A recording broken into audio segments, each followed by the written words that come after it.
계속해서 대구 경북 소식 전해드리겠습니다. 대구 경북 지역은 오늘 구름 많이 낀 가운데 동해안 지역으로 눈이나 빗방울이 떨어지는 곳이 있겠습니다. 아침 기온은 대구 영상 0.7도 등 영하 8도에서 영상 3도의 분포로 어제와 비슷하거나 조금 낮습니다. 낮 최고 기온은 대구 6도 등 2도에서 7도의 분포로 어제와 비슷할 것으로 예상됩니다. 동해 남부 전 해상과 동해 중부 먼 바다에는 풍랑주의보가 내려져 있습니다. 붕괴 사고가 발생한 경주 마우나오션 리조트는 이번 사고와 관련해서 최대 1억 원의 보험에만 가입되어 있는 것으로 확인됐습니다. 부산외대는 마우나 리조트가 한 보험사의 영업 배상 책임보험에 가입되어 있으며 이 보험은 사망이나 상해 사고 발생 시 건당 최대 1억 원의 보험금 지급이 가능한 것으로 전해왔다고 밝혔습니다.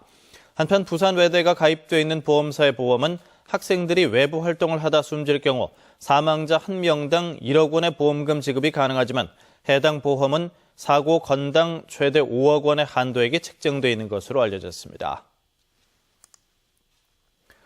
대구시가 스스로를 메디시티라고 부르고 있습니다만 이름에 어울리지 않게 허술한 부분이 많습니다.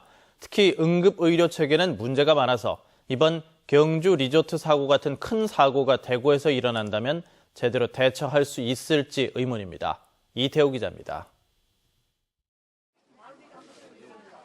대형 사고로 많은 응급 환자가 발생하면 지역에 하나밖에 없는 권역 응급의료센터인 경북대병원이 가장 큰 역할을 해야 합니다.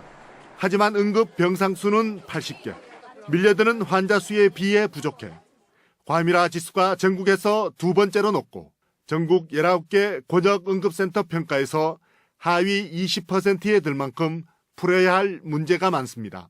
마치 병목 현상이 벌어지는 거죠. 많은 환자를 처리함에도 불구하고 그런 환자들이 결국은 입원실이 부족하니까 결국 응급실을 통해서 오는 환자도 입원이 잘 안 되는.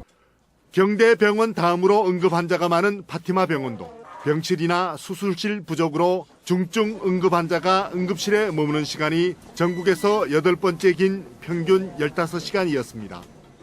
대학병원급보다 한 단계 낮은 대구 8개 응급의료기관도 법정 기준 충족률이 한 해 전보다 못한 75%에 그쳐 전국 7대 도시 가운데 꼴찌를 기록했습니다. 응급의료기관의 법정 기준 충족률은 시설과 장비 그리고 인력을 평가하는데 이번에 대구에서 문제가 된 것은 바로 인력 부족입니다. 응급실마다 전담의사 2명에 간호사 5명이 최소 인력이지만 대구는 그렇지 못했습니다. 그 기관들에 대해서는 개선할 수 있도록 저희가 시정 조치해보고 개선이 어렵다면 응급의료기관을 자진금 반납할 수 있도록.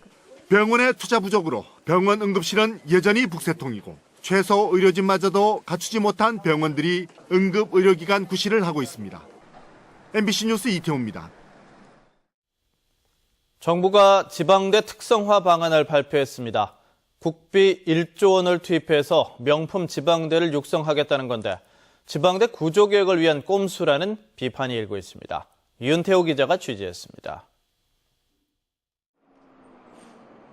지방대 특성화 사업의 핵심은 5년 동안 1조 원을 지방대에 투입해 지방대의 경쟁력을 높이는 겁니다. 국비를 지원받기 위해서는 대학별로 특성화 사업 계획을 제출해야 하고 100점 만점을 기준으로 평가를 받아야 합니다. 문제는 가산점입니다. 내년부터 입학 정원을 얼마나 줄이는지에 따라 최대 5점까지 가산점을 주기로 한 겁니다. 100점 만점에서 5점은 당락을 결정짓는 큰 점수인 만큼 정원을 많이 줄이는 대학이 국비를 딸 수밖에 없는 상황입니다. 대학마다 제살 깎아먹기식 경쟁이 불가피합니다. 수입의 감소, 그다음에 지출의 증가는 대학에 있어서는 엄청난 문제점, 그리고 굉장히 큰 위기감을 가지고 있습니다. 그럼에도 불구하고 더욱더 이제 구조개혁을 해야 되는 상황이기 때문에 대학은 너무나 큰 어려움에 처한 상태입니다. 국비 지원금도 생색내기에 불과하다는 지적입니다. 해마다 2천억 원씩 지원하는데 이 금액은 웬만한 사립대학의 1년치 예산도 안 되고 이마저도 갈라먹기식으로 나눠주는 것은 지방대를 육성하겠다는 취지와는 맞지 않다는 겁니다. 한 개 대학의 1년 예산도 안 되는 규모를 가지고 특성화 구조개혁을 동시에 달성한다고 하는 것은 현실적이지 않은 면이 분명히 존재한다고 볼 수 있습니다. 정부의 지방대 특성화 사업이 결국 지방대 정원 감축용으로 변질되는 건 아닌지 지역 대학가의 긴장감이 높아지고 있습니다. MBC 뉴스 윤태호입니다. 내년부터 학교의 교복 구매 방법이 학부모 주관 구매에서 학교 주관 구매로 바뀝니다.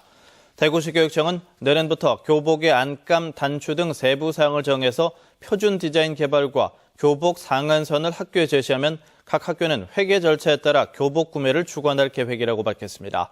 대구교육청은 지난 12일 대구 지역 동복 가격 상한선을 19만 8,203원으로 정해 학교에 안내했고 내년부터는 교육청이 정한 교복 상한선을 국공립학교 모두 의무적으로 동참하게 됩니다. 초등 고학년 학생과 중학생 대부분이 사교육을 받고 있는 것으로 나타났습니다.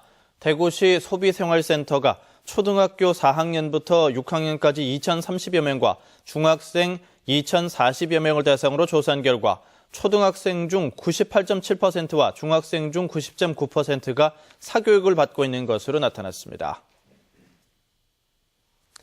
MBC 생활뉴스를 마칩니다. 고맙습니다.